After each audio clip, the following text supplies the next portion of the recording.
Hello friends, ಎಲ್ಲರಿಗೆ ನಮಸ್ಕಾರ. Kannada life ಸ್ಟೋರಿನಿಂದ ಪ್ರತಿಯೊಬ್ಬರಿಗೆ ತುಂಬ ಧನ್ಯವಾದಗಳು. Thank you so much universe.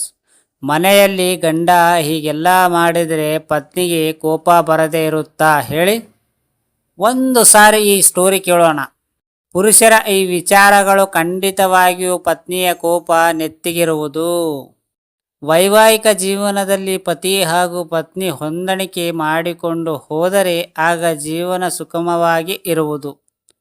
ಪತಿಯ ಕೆಲವೊಂದು ನಡತೆ, ಅಭ್ಯಾಸ ಇತ್ಯಾದಿಗಳು ಪತ್ನಿಗೆ ಇಷ್ಟವಾಗದೇ ಇದ್ದರೂ ಅದನ್ನು ಕಡೆಗಣಿಸಿ ಆಕೆ ಜೀವನ ಸಾಗಿಸುತ್ತಾ ಹೋಗುವರು. ಆದರೆ ಕೆಲವೊಂದು ವಿಚಾರಗಳನ್ನು ಸಹಿಸಲು ಆಗದು ಮತ್ತು ಇದು ಪತ್ನಿಗೆ ತುಂಬ ಕೋಪ ತರಿಸಬಹುದು. ಹೀಗಾಗಿ ಪತ್ನಿಯ ಜೊತೆಗೆ ವ್ಯವಹರಿಸುವ ವೇಳೆ ತುಂಬ ಎಚ್ಚರಿಕೆಯಿಂದ ಇರಬೇಕು. ಪತ್ನಿಗೆ ಯಾವೆಲ್ಲ ವಿಚಾರಗಳು ಕೋಪ ತರಿಸಬಹುದು ಎಂದು ನಾವು ನಿಮಗೆ ಇಲ್ಲಿ ತಿಳಿಸಿಕೊಡುತ್ತೇನೆ, ಕೇಳಿ. ಬಟ್ಟೆಗಳನ್ನು ಒಟ್ಟಾರೆ ಬಿಸಾಕುವುದು. ಮನೆಯಲ್ಲಿ ಹೆಚ್ಚಿನ ಪುರುಷರು ತಾವು ಧರಿಸುವಂತಹ ಬಟ್ಟೆಗಳನ್ನು ಒಟ್ಟಾರೆ ಬಿಸಾಕುವವರು.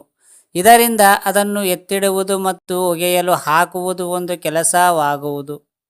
ಪತ್ನಿಯರನ್ನು ಅಳಿನಂತೆ ಪರಿಗಣಿಸದೆ ಬಟ್ಟೆಗಳನ್ನು ಸರಿಯಾದ ಜಾಗದಲ್ಲಿ ಇಡಬೇಕು ಮತ್ತು ಒಗೆಯಲು ಹಾಕುವ ಜಾಗದಲ್ಲಿ ಇಟ್ಟರೆ ಪತ್ನಿಗೂ ಖುಷಿ ಆಗುವುದು. ಬಟ್ಟೆಗಳನ್ನು ಮನೆಯೆಲ್ಲ ಬಿಸಾಕಿ ಇಟ್ಟರೆ ಮಹಿಳೆಯರ ಕೋಪ ನೆತ್ತಿಗಿರುವುದು. ಪತ್ನಿ ಮಾತನಾಡುತ್ತಾ ಇರುವ ವೇಳೆ ಕುಳಿತುಕೊಂಡು ಮೊಬೈಲ್ ನೋಡುವುದು ಹಾಗೂ ಯಾವುದೇ ರೀತಿಯ ಪ್ರತಿಕ್ರಿಯೆ ನೀಡದೇ ಇರುವುದು ದೊಡ್ಡ ತಪ್ಪು. ಇದರಿಂದ ಅವರಿಗೆ ತುಂಬ ಕೋಪ ಬರಬಹುದು. ಆಕೆಯನ್ನು ನೀವು ಕಡೆಗಣಿಸುತ್ತಿದ್ದೀರಿ ಎಂದು ಹೇಳಬಹುದು. ಆಕೆ ಮಾತನಾಡುತ್ತಿರುವುದ ವೇಳೆ ನೀವು ಹೌದು, ಇಲ್ಲ, ಹೇಗೆ ಏನಾದರೂ ಕೇಳುತ್ತೀರಿ. ಇದರಿಂದ ನೀವು ಆಕೆಯ ಮಾತಿಗೆ ಗಮನ ಕೊಡುತ್ತಿದ್ದೀರಿ ಎನ್ನುವ ಖುಷಿ ಆಗುವುದು. ಕೆಲವರಿಗೆ ಪ್ರತಿನಿತ್ಯವೂ ಶೇವ್ ಮಾಡುವಂತಹ ಅಭ್ಯಾಸವಿದೆ ಮತ್ತು ಇನ್ನೂ ಕೆಲವರಿಗೆ ವಾರಕ್ಕೊಮ್ಮೆ ಶೇವ್ ಮಾಡುವರು. ಆದರೆ ಶೇವ್ ಮಾಡಿದ ಬಳಿಕ ಹಾಗೆ ಬಿಟ್ಟು ಹೋದರೆ ಅದು ತುಂಬ ಗಲೀಜ್ ಆಗಿರುವುದು. ಇದರಿಂದ ಸಿಂಕ್ ಶೌಚಾಲಯವನ್ನು ಸರಿಯಾಗಿ ಶುಚಿ ಮಾಡಿ. ನಿಮ್ಮ ಕೆಲಸ ಆದ ಕೂಡಲೇ ಅಲ್ಲಿಂದ ಹೋಗೋ ಬದಲು ಶುಚಿ ಮಾಡಿ ಹೋಗಿ. ಮಗುವಿನಂತೆ ವರ್ತನೆ. ಕೆಲವೊಂದು ಸಲ ನಮಗೆ ಸ್ವಲ್ಪ ಆರಾಮವೆಂದು ಬೇಕಿರುವುದು. ಆದರೆ ಪ್ರತಿ ಸಲ ನೀವು ಮಗುವಿನಂತೆ ವರ್ತಿಸಿದರೆ ಅದರಿಂದ ಪತ್ನಿಗೆ ಕೋಪ ಬರುವುದು. ನಿಮ್ಮನ್ನು ಮಗುವಿನಂತೆ ನೋಡಿಕೊಳ್ಳಲು ಆಕೆ ನಿಮ್ಮ ತಾಯಿ ಅಲ್ಲ. ನಿಮಗೆ ಹೆಚ್ಚಿನ ಗಮನ ಬೇಕೆಂದು ಇದ್ದರೆ ಆಗ ನೀವು ಆಕೆಯ ಬಳಿಯಲ್ಲಿ ಹೋಗಿ ಕುಳಿತುಕೊಳ್ಳಿ. ಆಕೆ ತನ್ನಿಂದ ತಾನೇ ಏನಾದರೂ ಮಾಡಬಹುದು ಎಂದು ಬೇಡಿಕೆಯನ್ನು ಇಡಬಾರದು. ಮಾಜಿ ಜೊತೆ ಸಂಪರ್ಕ.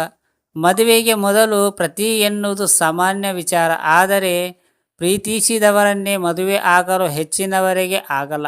ಆದರೆ ಮದುವೆ ಬಳಿಕ ಕೂಡ ಮಾಜಿ ಪ್ರೇಯಸಿ ಜೊತೆಗೆ ಮಾತುಕತೆ ಮುಂದುವರಿಸಿದರೆ ಅದರಿಂದ ಪತ್ನಿಗೆ ಕೋಪ ಬರುವುದು ಹಿಂದಿನಿಂದಲೂ ಮರೆತು ಬಿಡಬೇಕು. ಪತ್ನಿಯ ಜೊತೆಗೆ ಜೀವನದ ಸಾಗಿಸುವ ಕಡೆಗೆ ಗಮನ ಹರಿಸಬೇಕು. ಕೆಲವು ಮಹಿಳೆಯರು ಮಾಜಿ ಪ್ರೇಮಿಯ ಜೊತೆಗೆ ಮಾತನಾಡುವುದನ್ನು ಒಪ್ಪಿಕೊಂಡರೂ ಅಲ್ಲೊಂದು ಸಂಶಯ ಇದ್ದೇ ಇರುವುದು. ಫ್ರೆಂಡ್ಸ್, ಅರ್ಥ ಆಯ್ತಾ ಈ ಸ್ಟೋರಿ ನಿಮಗೆ? ಈ ಸ್ಟೋರಿ ಕೇಳಿದ ಪ್ರತಿಯೊಬ್ಬರಿಗೆ ತುಂಬ ಧನ್ಯವಾದಗಳು. Thank you so much universe.